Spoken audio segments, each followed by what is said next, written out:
सगळे थकलेत का? थकले का सगळे? भूक लागली सगळ्यांना?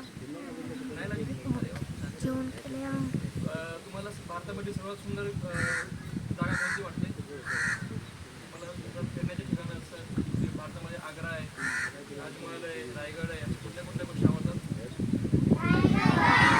वा, छान छान छान, व्हेरी गुड. थांबीर हॅलो लोक के तुम्हाला माहिती आहे सोड मला हात सोडवर तू. जास्त अशा लोकप्रिय आहेत ते तुम्हाला माहिती आहे. कुठली गोष्ट मला आवडते जगामधली? कुठला देश आवडतो? देशामधलं एखादं ठिकाण आवडतं? जसं तुम्हाला रायगड आवडतो तसं फ्रान्समध्ये काय आवडतं? परदेशामध्ये एखादं तुम्हाला ठिकाण आवडतं का? सगळ्यात जास्त बर्फ कुठं मिळतो?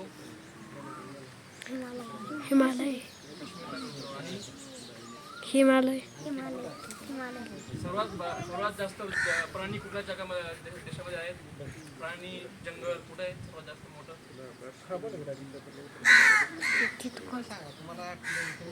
वाघ सिंह कोणाला आवडतात? सगळ्यांना आवडतात. हत्ती कोणाला आवडतात? कुठे फिरतात ते सगळे? ते जंगल कुठे आहे सगळ्यात मोठं? आफ्रिकेमध्ये. सर्वात मोठं जंगल कुठे? आफ्रिकेमध्ये. सर्वात जास्त बर्फ कुठे? दक्षिण ध्रुवावरती आणि उत्तर ध्रुवावरती, अंटार्क्टिकामध्ये. बर्फामध्ये कुठला प्राणी राहतो? माणूस राहतो का बर्फामध्ये? पेंग्विन राहतो. अजून कोण राहतो? पोलर बिअर राहतो. पोलर बिअर राहतो बर्फामध्ये. माहिती ना ती स्टोरी? असं मग मी काय करतो मला सांगायचं. तर मी काय करतो, आज संध्याकाळी मी झोपलो, म्हणजे सकाळी जेव्हा मी उठतो, मी खिडकी उघडतो तर बघतो की माझ्यासमोर आयफेल टॉवर उभा आहे. मला असं वाटतं की दादा मी आज 1 महिना इथे असेल, दुसऱ्या महिन्यामध्ये मी आफ्रिकेमधले प्राणी बघतो.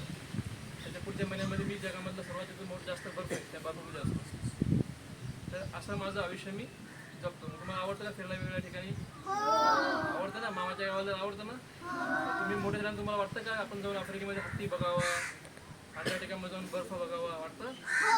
काश्मीरला जाऊन बर्फ बघावा वाटतं ना सगळ्यांना? मग ती संधी तुम्ही स्वतः निर्माण करू शकता. त्यासाठी तुम्हाला काय हवं आहे?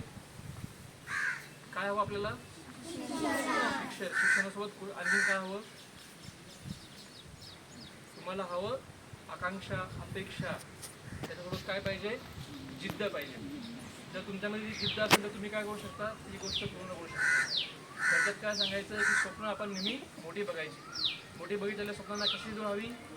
जिद्दीची जोड हवी. फक्त जिद्द असून चालतं का? नाही. तर त्याच्यासोबत काय हवं? कष्ट घेण्याची तयारी हवी. त्यासाठी काय केलं पाहिजे? आपण काय केलं पाहिजे? कष्ट घेतलं पाहिजे.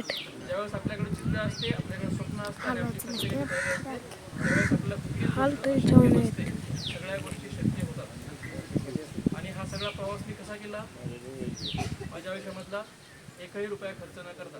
मला खरं वाटतं? आपण इथून जर बाशिला गेलो तर कसं जातो?